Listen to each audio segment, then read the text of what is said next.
Good morning dear students.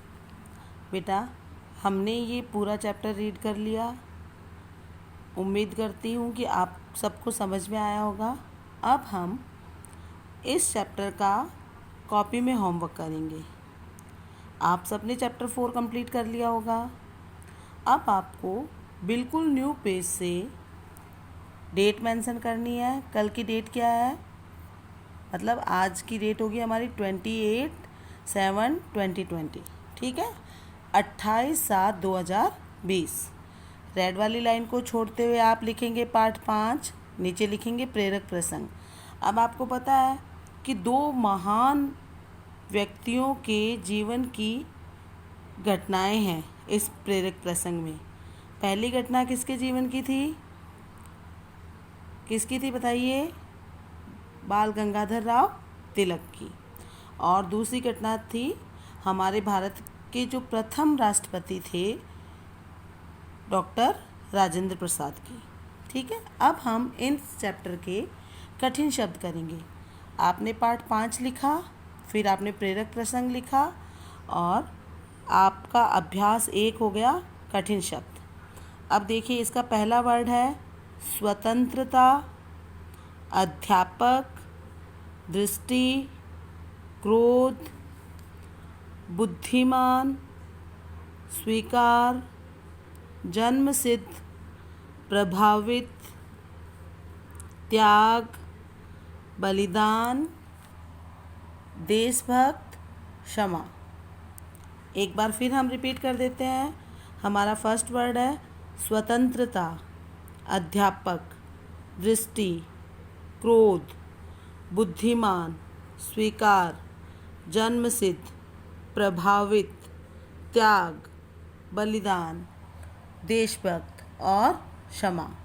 अब बेटा, आपको ये वर्क बिल्कुल ऐसे ही करना है। यहाँ HW लिख के इन कठिन शब्दों को आप 2 बार और लिखेंगे। ठीक है, एक भी मात्रा की गलती नहीं होनी चाहिए, इसका आप ध्यान रखना। फिर हमारा अभ्यास 2 होगा शब्दार्थ। इसमें हमारा पहला शब्द है स्वतंत्रता सेनानी, यानी कि इसका अर्थ होगा देश की आज़ादी के लिए लड़ने वाले। सहपाठी, सहपाठी का मतलब होता है कक्षा में साथ पढ़ने वाला। फिर है दृष्टि, दृष्टि का मतलब होता है नज़र। फिर है क्रोध, क्रोध का अर्थ होगा गुस्सा, दंड, सज़ा, बाधा, रुकावट। बोलते हैं ना, इस काम में मेरे बाधा आ गई थी। गलती करने पे अध्यापक क्या देते हैं? दंड देते हैं।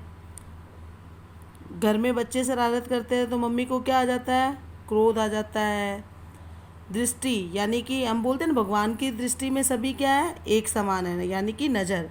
सहपाठी, आप बोलते हो ना ये हम तो क्लासमेट हैं, ये तो मेरे साथ पढ़ता है, तो उसको हम क्या बोलते हैं? सहपाठी। स्वतंत्रता सेनानी जो देश की आज़ादी के लिए लड़े।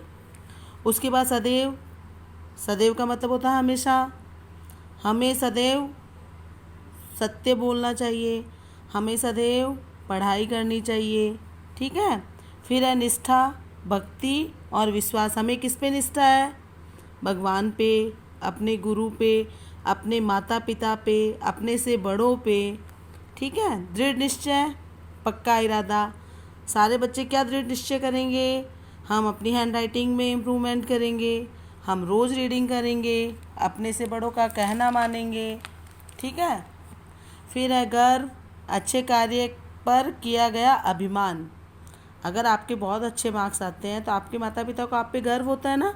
उपहार स्वरूप, यानी कि भेंट में आपको जन्मदिन पर उपहार स्वरूप बहुत सारी चीज़ें मिलती है ना, जिसे आप गिफ्ट बोलते हो। आवेश, आवेश का मतलब होता है क्रोध। कभी भी आवेश में आके हमें कुछ भी उल्टा सीधा काम नहीं करना चाहिए। सर्वोच्च, सबसे ऊंचा। ठीक है। हिमालय क्या है? सर्वोच्च है ना। हिमालय सर्वोच्च चोटी है। पहाड़ में अगर पूछे पर्वतों में सबसे ऊंची चोटी किसकी है? सर्वोच्च चोटी किसकी है? तो किसकी होगी? हिमालय की। सर्वोच्च मतलब सबसे ऊंचा। सबसे ऊंचा पद किसका था? सर्वोच्च पद पे कौन थे? डॉक्टर राजेंद्र प्रसाद। लेश मात्र बिल्कुल भी हमें किसी भी चीज़ को लेकर लेस मात्र भी घमंड नहीं करना चाहिए। व्यक्तित्व व्यक्ति की विशेषता या गुण।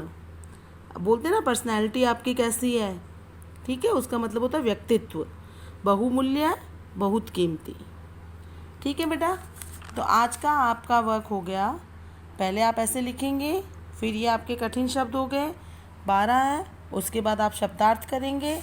ठीक है, शब्दार्थ आपके 16 है।